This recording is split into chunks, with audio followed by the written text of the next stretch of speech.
we can all agree on one thing.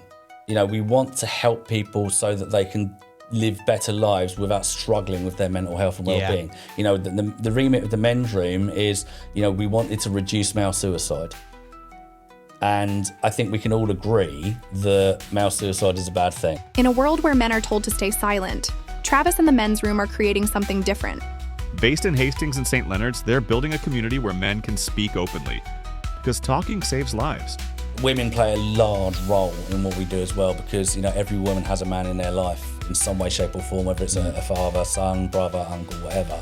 But a lot of it is understanding the fact that we talk differently, we do talk differently. The things that are important in conversation between, you know, my wife and her friend are completely different to the conversation that I'll have with me and her friend's husband. I knew that I could either be the best influence on my child or children or the worst influence on my children. So I decided to break the cycle and become the best possible influence. And it's paying off.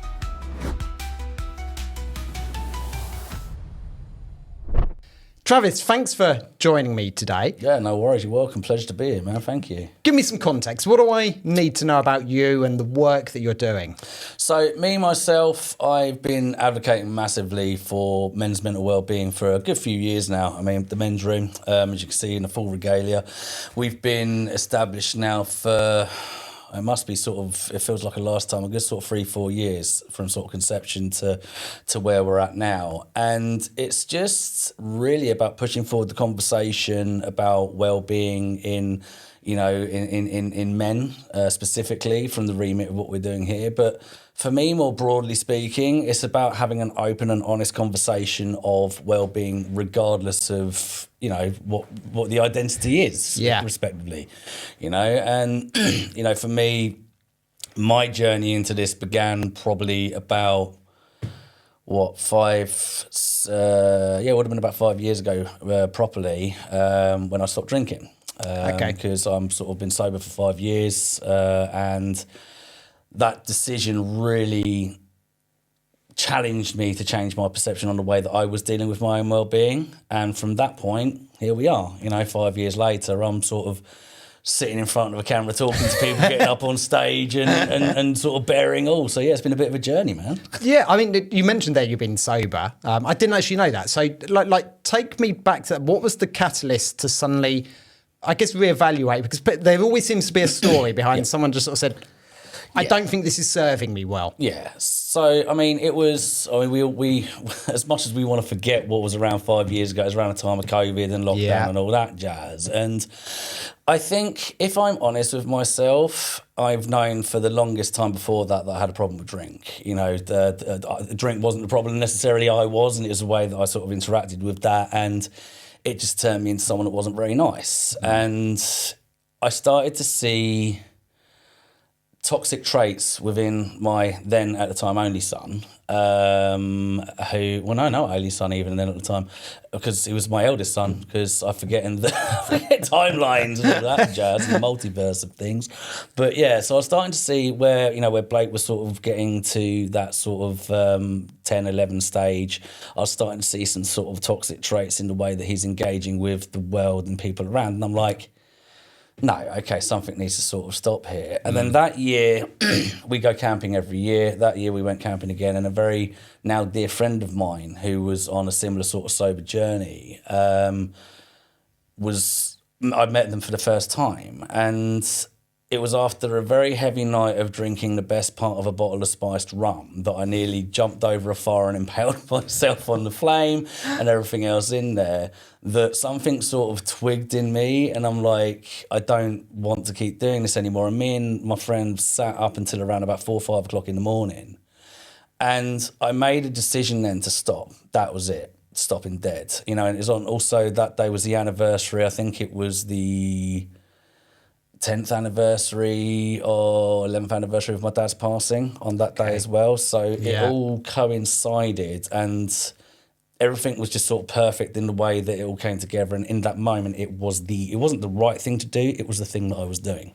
Yeah. You know, because I tried to stop drinking before that many, many times. And, you know, I mean, God bless my wife and my kids for putting up with me because I wasn't the nicest person when I was actively drinking. You know, I'm sure Kerry will tell you a few stories of how much of a delightful human being I was in those dark days. But, you know, the faith that she's had in me and the fact that she's always stood beside me, you know, I think in the early days of my sobriety, and she'd tell you herself, she was very much like it's only a matter of time because she'd heard it all before. Yeah.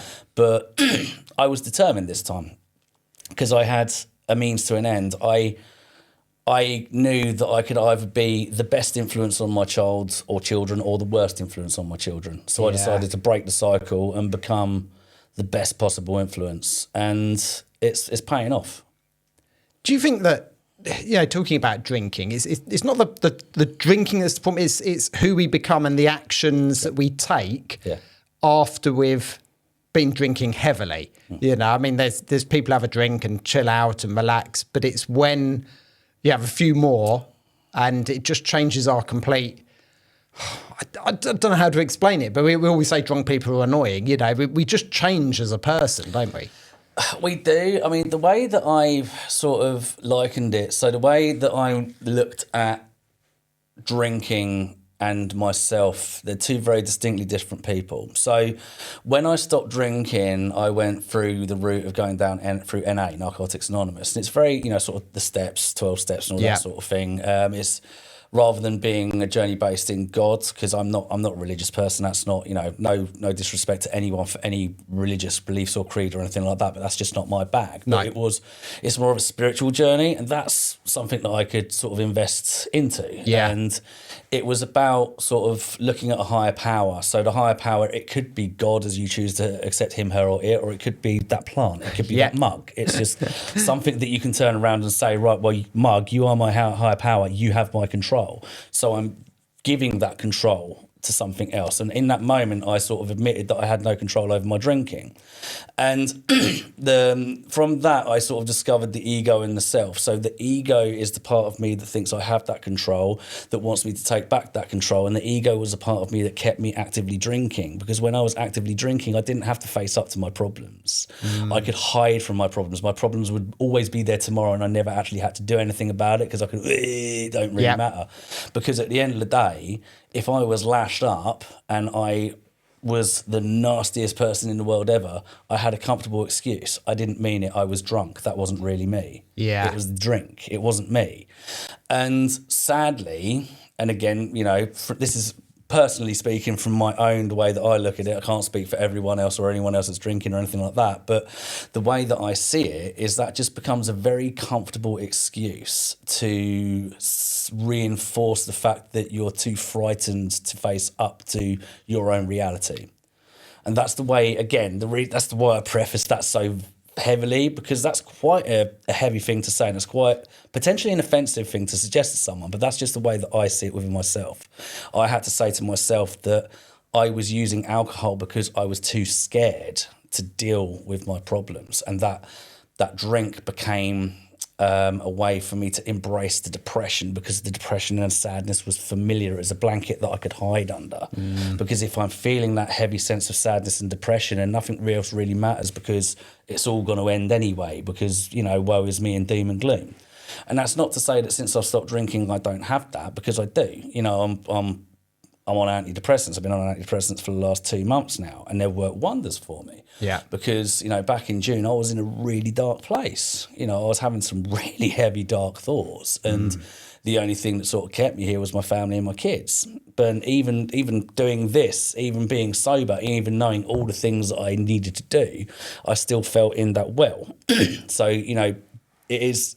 Just because I know how to sort of resolve and work around these things doesn't mean that it doesn't affect me. It does. But I think accountability, I guess, is what I'm saying. Yeah. Holding myself accountable for my own actions really helped me elevate myself out of that which was holding me back before. I guess, you know, rather than self-medicating, you know, some of the issues that many people go through, rather than using alcohol for that, you're now looking at other ways that can do it. Exactly. And I guess now, you know, you pointed to your T-shirt as well as trying to help yourself. And what I love about that is, as you mentioned there, you know, I was in a dark place. Everyone seems to think if you are talking about mental health and trying to support other people, you must have it all together. But actually, that's not the case at all. I often joke that any motivational post I put out, I'm speaking to myself as much as I am anyone else.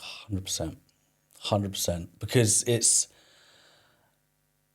the thing that I love most about what I do, the reason why, I mean, mate, you ask me anything, I'll tell you everything, you know, no holds barred. I guess within reason, but anyway, whatever. You know what I'm saying, you know. And the reason why I do that is because the more that I'm open to you about me, the more I'm being open to myself. But equally in that moment, I might help you because it might resonate with you. You know, I might say something to you and you'll go, oh, do you know, I thought I was alone in that. Or, I know Joe Bloggs goes through that. Maybe, do you know what I mean? Yeah. And it's that we as a community, we work so much stronger together as a community. And sometimes in showing that perceived weakness of yourself, you can actually show it as a strength for someone else. But it keeps me grounded. You know, it keeps me humble. It keeps me alert and well aware of the realization that I am human, that I am fallible, and I'm only one bad mistake or one bad choice away from relapse or from whatever. You know, I'm only one, all right, I'll have a quick drink, or all right, or I've had a bad day, or do you know what I mean? Yeah. And being open about that reminds me on a daily basis why I'm doing what I'm doing, and it just keeps me nice and grounded. And I think that's something that's, when people understand that more about themselves, I generally find that their journey is a little bit smoother, because what I find in other people, I mean, who am I to judge? Because I am nothing more than who I am. But from my experience, I find that when people are more acceptant of the way that they are, they're more ready to, if not overcome, but navigate the landscape. Whereas if they're railing against it, then they're putting hurdles up. Yeah, I guess you can't, I mean, someone said you can't make any changes unless you accept what you need to change or what you want to work on. And just by being open about your own insecurities, your own issues, your own struggles, I guess, like you say, one, you can highlight it. And when you're aware of something, you can see something creeping up, you can address it, you can speak to someone about it. But equally, by doing that, it hopefully shows to other people, actually, we're all like this. And, you know, you work a lot with men. And I think one of the reasons, and I've had this conversation with, is men generally don't open up as much. We're very much put on the front, just crack on. And, you know, we want to be the tough man. We don't talk about any of that. But actually, by opening up, it does you the world of good, but equally can do other people the world of good. 100%. I mean, we made one of the first things we did as the men's room is we created a film called Men Don't Talk ? And it was set in a barbershop, Goodman's Barbers down. Yeah, have you seen the film? Yeah, I have. Yeah. So you know all about it. But one of the things that we found from that film, it's not that men don't talk, it's just men talk differently. You know, we talk in code almost. You know, we use laughter, we use banter, we use jokes, we use sort of very detrimental humour. You know, it's like, oh, how's it going? Oh, you know how it is, could be worse, at least I'm not pushing up the day. Do you know what I mean? It's like lads, because we have to have that bravado, that sense of like impenetrable armour and that. But you know, with what we're doing, you know, since then we've started up things like Talk Club every other Thursday, and we often find that when guys come down to there, I think it's guys have a very different sense of what talking is, because when we're sort of not engaged in what I'm doing specifically, you know, I think even if I take myself back to before me who I was now, I would think about talking about things being very much laid down on the couch, you know, tell me about your mother, very Freudian and all that sort of like thing. And it's nothing like that at all. It can be, but that's therapy. Yeah. But what we generally as men need to do is not so much therapy, it's just peer-to-peer conversation. It's a night down the pub. It's just having that sense, again, community.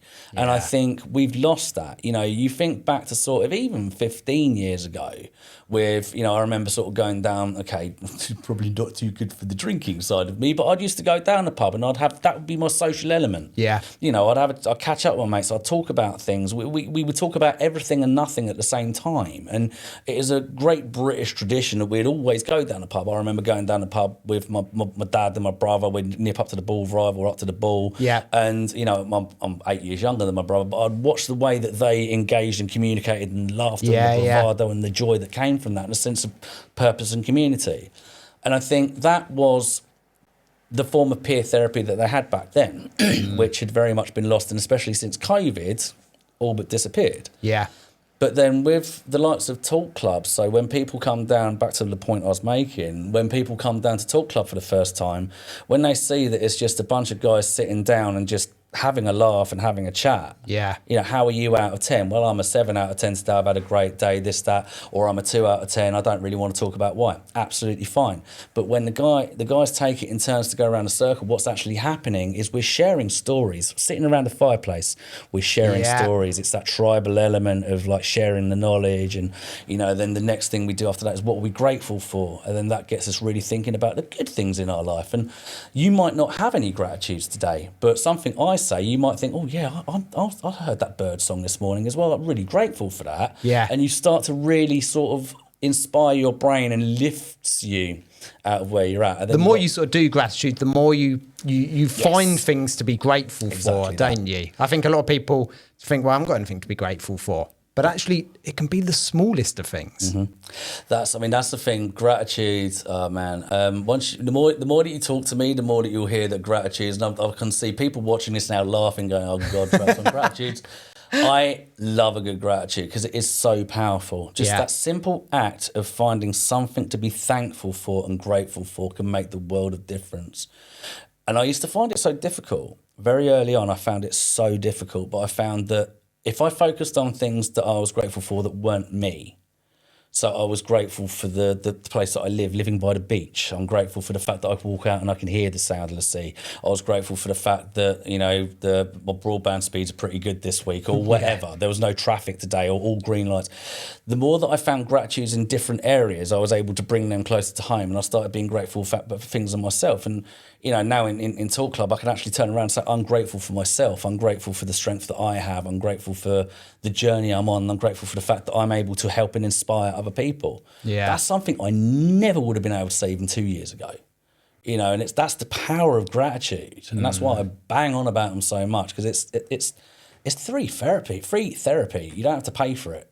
You know, it's literally you're literally reprogramming your own brain to look for those good things. It's interesting you were saying people or lads sitting around almost like round a campfire type talking, because I think a lot of the time men don't really know how to speak to other men, and when we get together, it's often said we're very shoulder to shoulder. You know, we're watching sport, or we're even sat at the bar, rather than, you know, women often sit opposite each other and talk. And, you know, you often see lots of jokes that, you know, lads go out and someone gets home and the missus will say, well, how are their kids? Well, I don't know. Yeah, exactly. How's the wife? Well, I don't know. Yeah. You know, like we don't ask these details, you know, whereas women know all the stuff that's going on. So we talk very differently. We do. Yeah, and I think that's I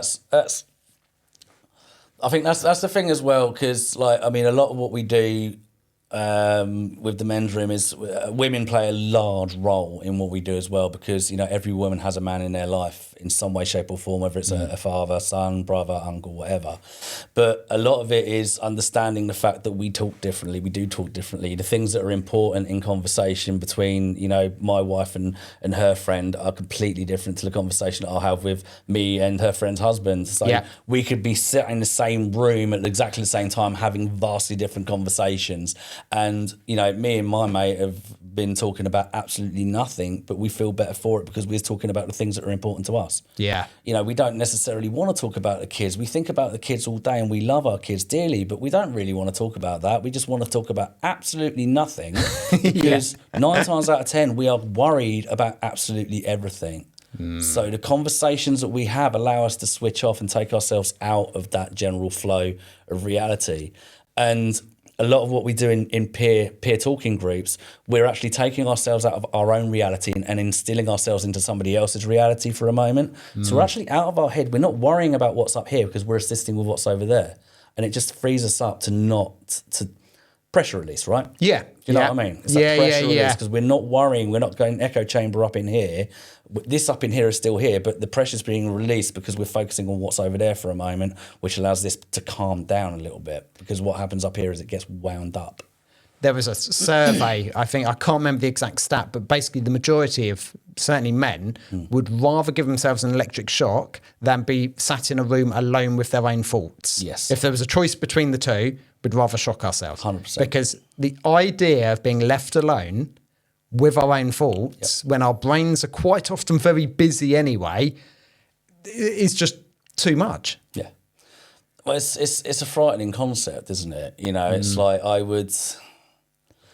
rather stare at a blank wall than look in a mirror. You know, I don't want to have to engage with myself on any sort of way, because the thought of doing that is just too frightening to bear. You know, and it is. It's like, that's why we distract ourselves with things, isn't it? You know, that's why we're so invested in TV or computer games, or that's why my Steam library's probably got around about 400 games in it that I'm never going to get around to playing, because it's like, you know, the Steam sale comes up, I'll play that one day, never. Yeah. But at least I've got the opportunity to sort of, you know, if I have the opportunity to play a game, I probably spend about 3 hours choosing what game to play to actually never eventually play anything. Yeah. You know, it's like streaming services when you watch a film. It's like, by the time you actually collect you just watch flick one in the through. morning.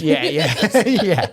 But it's that disassociation from reality. You know, in that moment, we're thinking about something that is so benign, doesn't matter. There is no... What is the importance of whether I choose to watch Sherlock or Supernatural? It doesn't really matter. No. But the point of the matter is, the time that it's taken me to make that decision has actually passed the time in such a way that I haven't had to engage with the things that are important, like how am I going to pay the rent this month, or is my job secure, or how is my health? Is that lump something I should worry about? You know, all of these things. Yeah. But I think that's dangerous as well, because where we do switch off so much from that, it can allow us to get tripped up. You know, if we're not looking forward at where we're going, if we're wearing them blinkers too much, or if we don't lift the blinkers off every now and then, we are going to be caught unawares. Especially, you know, as I'm getting older. I mean, I know I look in my 20s, but I'm 43, and I realise that I'm getting to that age now where I need to start paying more attention to my health, and I need to start looking after myself more. I mean, you know, I've knocked alcohol on the head 5 years ago. I'm 2 years smoke-free, and I quit vaping earlier on this year as well. And I'm starting to now try and get more into the fitness, taking the dog for a walk. You know, I mean, Blake really wants to get down the gym, so, you know, I want to get down the gym with him and that. So I'm really trying to... As much as sometimes I think to myself, if I died tomorrow, would it be such a big deal? Maybe not. At the same time, I'm at that age now where that cloak of immortality isn't really a thing anymore. And I have to start thinking, actually, maybe I do care because I should care. Because I want to see my kids have kids. I want to fill my grandkids with sugar so that I can send them back to my kids at the end of the day. So bouncing up until 3 a.m, you know, so... That's what forces me as well to really take a little bit of a closer, uncomfortable look at myself. And it's not a very nice thing to do. But I think once you learn how to limit that, you know, so almost it's that what you said about the electric shock. So using that electric shock to your benefit. So sit in your own thoughts, but then have a little timer that goes off in the head and just gives you a shock to get you out of your own thoughts if you start going too deep. So that way what you're doing, you're skimming the surface. Because if you skim the surface for a few minutes each day, eventually you're going to start chipping your way down into the core, and you're actually going to stop the sediment from building up. Because every day there's more stuff that builds up on top of an already overwhelmed body. But if you can chip away at a little bit day in, day out, you're actually sort of normalising and maintaining that level.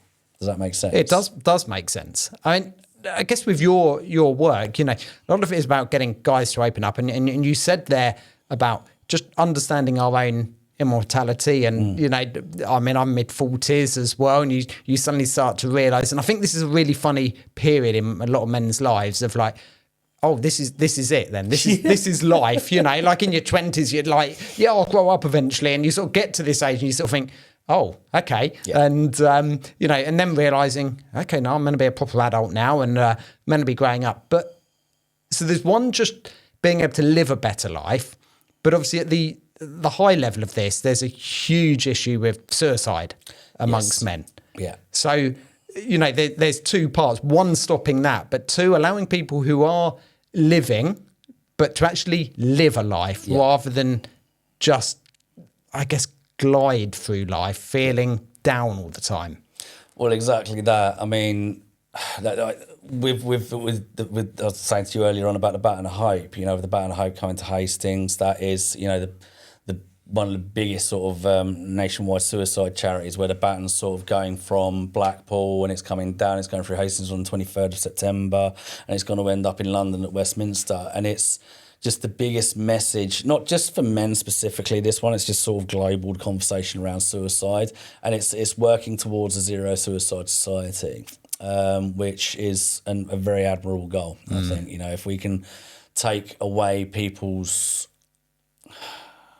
need is the wrong word, but if we can enhance the conversation around suicide and start talking about it in a hopeful way, then maybe we can help people to see that that's not the only way through it. Yeah. And you know, a lot of what we did when we set up the men's room, the reason why the men's room specifically sort of came to be, is that we found that in Hastings the life expectancy of men was lower, so much lower than the national average. We actually had more in common with Blackpool than we do places sort of more geographically localised to us. And what we found is that due to, you know, sort of regional deprivation, availability of affordable housing, food, jobs, welfare, education, all of these things were keeping everything in the area to such a point where it was suppressing, and men just didn't feel like they had any form of hope. There was nothing there for them. It's hopeless.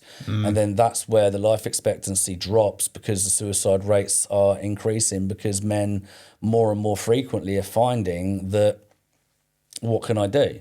And, you know, I think it's the biggest killer of men over 30 years, suicide.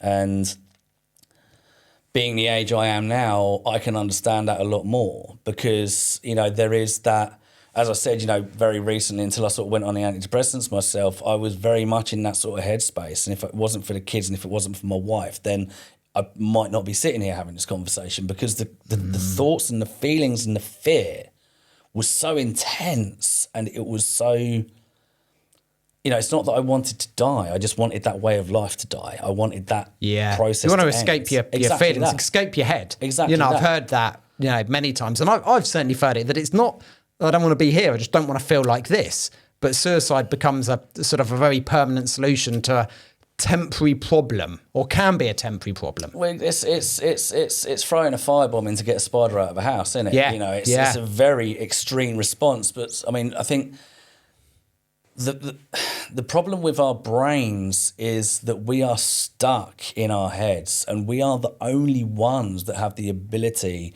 to switch that noise off. And sometimes we can't switch the noise off, and it's like, you know, you see sort of supernatural or psychological thrillers where someone's got that noise or the song or the singing going on, and it's like, and it's that sort of thing, you know, when the mental anguish becomes like that, it's just a constant gnawing and nagging, and it's ongoing, and I think men don't feel like they're able to talk about that, because there's, as we touched off earlier, there's that I'm the provider, I have to be the big man, I have to, you know, I think one of the biggest thing that I hear from guys is, how can I show any form of weakness when the people that I love rely on me to be strong?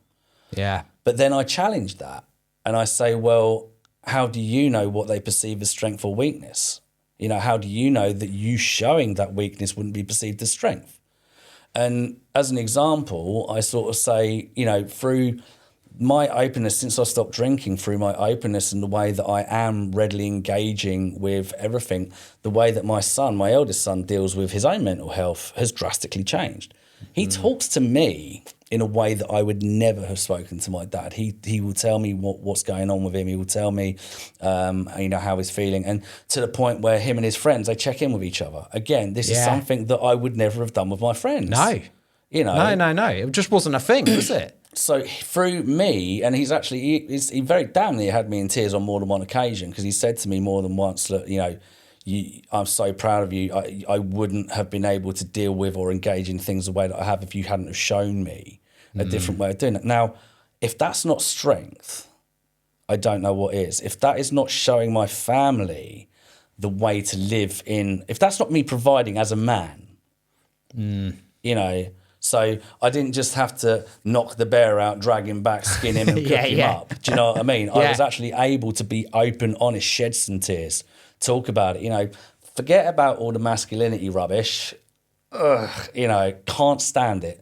The message that young adults and young children or young teenagers and young minds are being filled with today is part of the problem. Completely separate subject, won't go into it, but what we need to talk about more is the fact that actually engaging with our emotional side, engaging with the honesty and saying to our family, I don't feel great, saying to our kids, I don't feel great, there's actually strength in that. Now, if the person you're saying that to doesn't respond in a positive way, then that's a different subject. That's something that you need to address. Everything is situational, right? Yeah. You might open up to your missus and she might just laugh at you and say, oh, grow up, man up, grow a pair, whatever. But then it's down to you to educate. It's down to you to say, well, actually, love, perhaps don't say that to me. I don't appreciate it. And then if they're not, if they're not open to that, then maybe there's a different conversation you might need to be having, because maybe that sort of element of toxicity isn't necessarily, maybe that's part of the problem. Do you know what I mean? Yeah. Again, I'm going deep into sort of like relationship territory. But again, if the person that you love isn't willing to support you when you're on the floor and they're just going to point down at you and laugh at you, then it's probably not the relationship for you. I mean, you're talking about young men there, and you're right. And I think one of the issues is there's so many mixed messages, but equally now with social media and algorithms, I tend to find that once you look at one thing, it keeps showing you the same, which means all of us are viewing, you end up in an echo chamber. Yeah. And while the world is the same, we're actually seeing it differently. Yeah. So your perception of a situation might be different to mine, and that's purely because we've just been shown different things.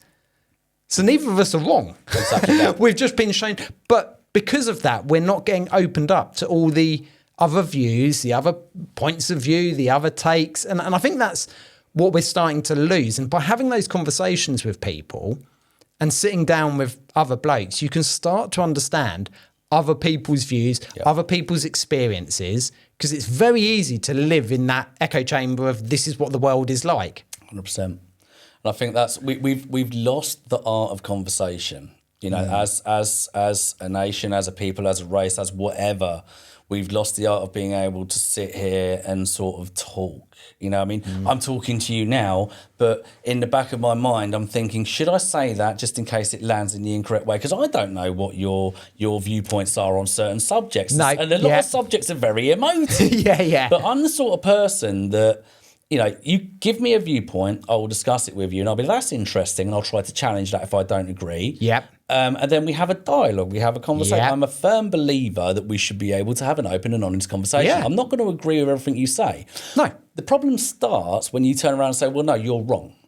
Yeah. You're wrong because, and perhaps I think, because at the end of the day, we can both be right for different reasons, like you said, but equally, if I turn around to you and say that the sky is pink and when it's blue out there or whatever, I figure unless you see colours differently, then that would be wrong. But there's a way of telling someone, and I think what we try to do, we live very much in a world where one-upmanship. I'm better than you because I'm smarter than you. I'm right. Whereas what we need to be doing is guiding. Coaching, it's like if a child doesn't know how to walk, you don't point there and laugh at it and call it stupid, and you guide it, you coach it, you teach it, you lead it. And I think that's what we don't do, and we're far too quick to I mean, you look at the sort of the polarizing opinions of left versus right. Yeah. It's like there's no dialogue there because everyone is so adamant that the other is wrong. And I think that is that echo chamber. Yeah. Just rather than actually having a discussion, a meeting in the middle. Because actually, I still believe, even if you take people on one side to the other side, if you got them together talking, they're not going to agree on everything, but I bet there's some common ground in there. Absolutely. I bet there is. But it never gets to that because they just insult each other. Exactly that. And this is the thing. So it's actually interesting that you said that, and it kind of links back to the methodology of what we've done with the men's room there as well, because the reason why I'm keen in, opening the conversation up as a global conversation around mental health is that at the end of the day, it doesn't matter what mental health charity or belief or ideology you have, we can all agree on one thing.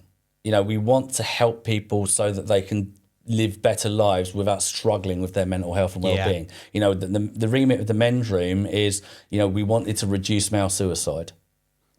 And I think we can all agree that male suicide is a bad thing. Yeah. Do you know what I mean? Yeah.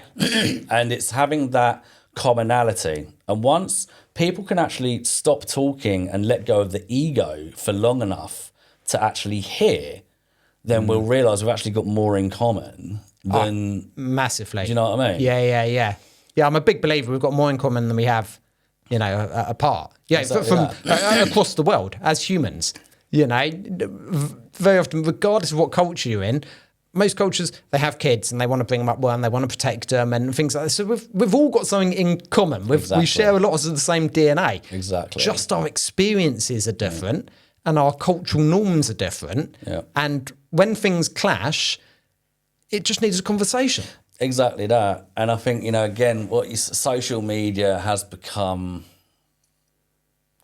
It's a curse. It's a Pandora's box. I think Tim Berners-Lee said himself that the internet is a Pandora's box and we can no longer put the lid back on it. Yeah. Because I remember a time where social media was just funny cat pictures and it was MySpace and check out this song and a little bit of HTML code. It was a wonderful place to be.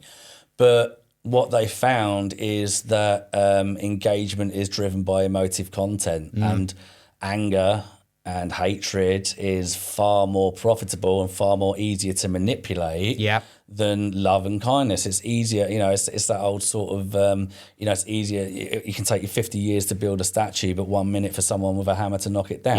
Yeah. It's that sort of thing. And I remember, again, during lockdown, I tuned into a lot of podcasts, but I was listening to podcasts which was showing how quickly someone could get from Barney the Purple Dinosaur to conspiracy content. And it was 2 videos. Yeah. 2 videos on autoplay went from Barney to some sort of conspiratorial content. And that's the algorithm. Yeah. And we are run by algorithms. Everything that we do is run by an algorithm. The things that we purchase, the way that we consume, Tesco Club Card, Sainsbury's, everything is algorithm based on the way that we interact with the world and the conversations that we have. So what's the solution? Yeah. I know. And as someone who works in marketing, I'm very aware that the best marketing message is, you're not enough unless you buy this. Yeah, exactly. This will solve it. He says with the latest S25 Ultra sitting in his pocket. But it's true. And that's just as humans, the way and marketing and advertising has picked up on that. Yeah. Social media platforms have picked up. The more they can show us that's, challenges us, is emotive, like you say, then it keeps us on the platform longer, and therefore advertisers want to spend more and everyone makes more money. Exactly. So I get it, but we've got a bit of an epidemic going on. We have, absolutely.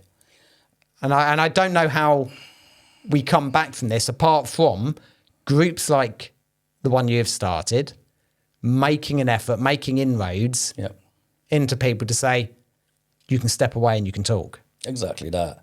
And that's the thing as well. It's a conversation, and that's it. The tagline of the men's room: join the conversation.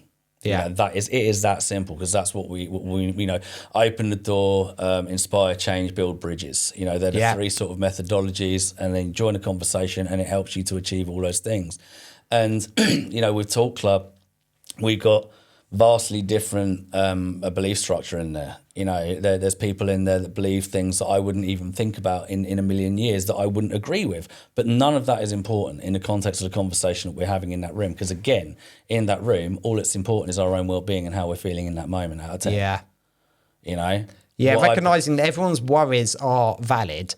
Even if their worry isn't real, they're still worried about it. Exactly. And whatever that is, something going on in the world or something at home, Yeah. and then being able to talk about it and actually reprogramming some of your thoughts. You know, I mean, we've mentioned gratitude enough times, but it's just such a powerful way 100%. to start reframing. And your mind will then just start to find things it's grateful for. Yeah, fully. When you program it to look out for these things, it will. Yeah,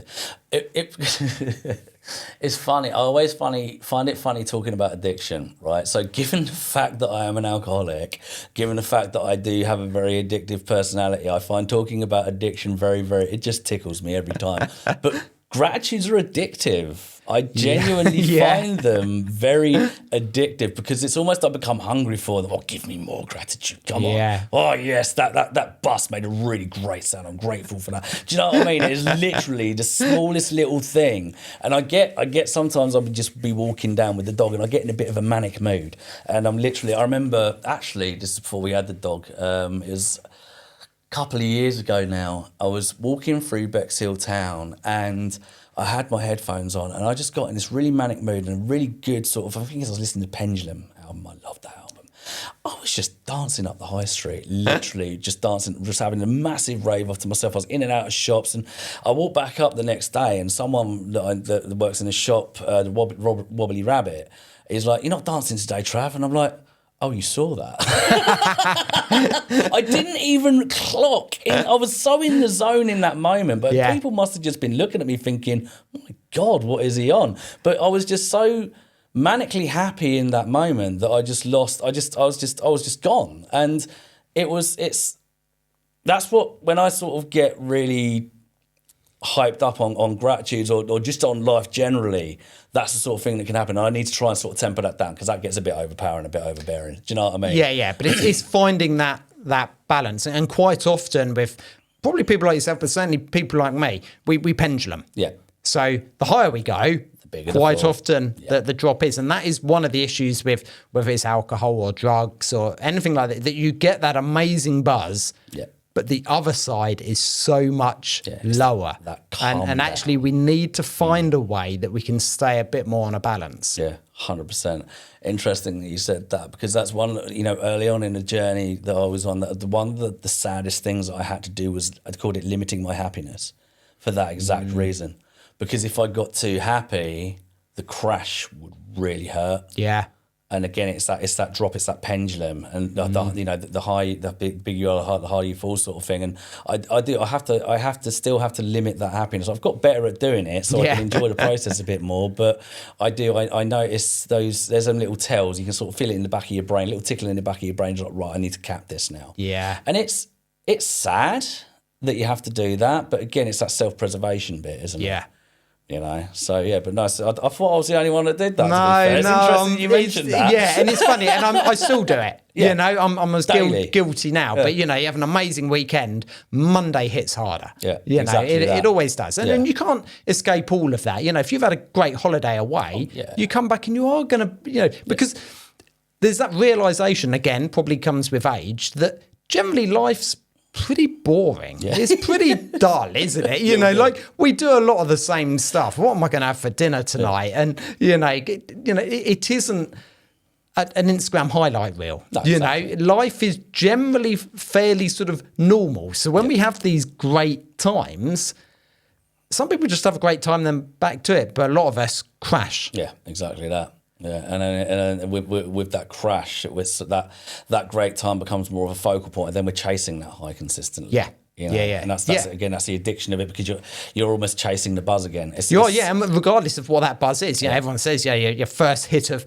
cocaine will be massive, and then you're still always trying to chase that. But it's the same with anything. Exactly. The buzz from the new car, Yeah. from some new shopping, from going out, Yeah. whatever it is. As it gets older, you know, how good the lawn looks after you've cut it. You know, The like smell of the cut grass. things Yeah. like that. Whatever it is, you know, we just find different things to Yeah. give us that little buzz, and then you're constantly trying to seek it 100%. out. And I think we as the social media generation that we are now, we're always trying to keep up with the Joneses in that respect, Yeah. aren't we? We know you mentioned about the Insta Reels and that our life isn't an Instagram reel. You're absolutely right, but we forget that. Yeah. You know, we forget that when we're watching these reels of people living the high life, that's the highlight of a film. The rest of the film's Yeah. probably rubbish. Yeah. You know, literally, when they release a trailer for a film, it's the best bits. The rest of it's trash. Just watch the trailer and save yourself 20 quid. Yeah. That's what, you know, these reels are like, because Yeah. people aren't selling the benign, you know, they're selling the amazing. Yeah. And, you know, I think we just need to realise that we're pretty amazing ourselves. You know, I'm amazing, you're amazing. The things that we do are amazing because we are individually existing in an otherwise chaotic world that hates us. We're doing pretty all right, in my opinion. You know? Yeah, I mean, actually, when you take a step back, I say life is boring, but you take a step back and look around, life's actually amazing. Like, it's probably almost too much for us to comprehend and understand. Yeah. You know, everything we've got access to, everything we're able to do, Yeah. it's incredible, Exactly that. but it's never enough. Well, I think it's like in when you sort of look into like things like NLP, our brains are conditioned to limit the amount of things that we can take in any one go. I think it's sort of 7 or 8 things in one hit. Because if we was open to the limitless amount of everything, we'd just go insane. Yeah. Because there's so much, you know, it's like talking to you, I can see the books there, I can see the speaker there and the light there, but, you know, I've got that there, that there, that. And if I was focused on everything all the time, then... It's too much. I often say it's like, you know, the kid with the Argos catalogue. Exactly. You know, because you just couldn't decide. I wanted everything. Every page had a fold. I want that. Turn the page. No, I want that. No, and that. And then when you got the index catalogue next to that as well, you know, because you have to play one off against the other. It's too much, isn't it? You know, and our brains, like you say, I often get it where I get home in the evening and I'm exhausted. But, and I'm very aware, and I joke, you know, I'm not out there digging holes in the road. You know, a lot of my stuff is behind a computer. Yeah. But I'm just mentally exhausted from all the decisions my head has had to make. Exactly. But then, you know, when you get home, it's all the decisions your brain has yet to make. Because those decisions you've made during the day are pertaining to your work. You know, when you get home, that's your family life. Yeah. You know, that's paying the bills. That's what you're doing next week. That's what you're getting for dinner. That's Timmy needs a new set of shoes. You know, it's all of the other stuff that comes along with it. And that's, I think, you know, these are the things that, you know, we as not just as men, I talk a lot about men, but as a race, as humans, we forget that we are constantly calculating immeasurable things. Even when we're not thinking, our brains are still thinking. You know, we are sort of literally sitting watching the telly. We're only watching the telly with half our mind because we're still tick, tick, tick, tick, tick, tick, tick, tick, tick, tick, tick, tick. Yeah. And, you know, we need to give ourselves some credit for that. You know, I think we are so...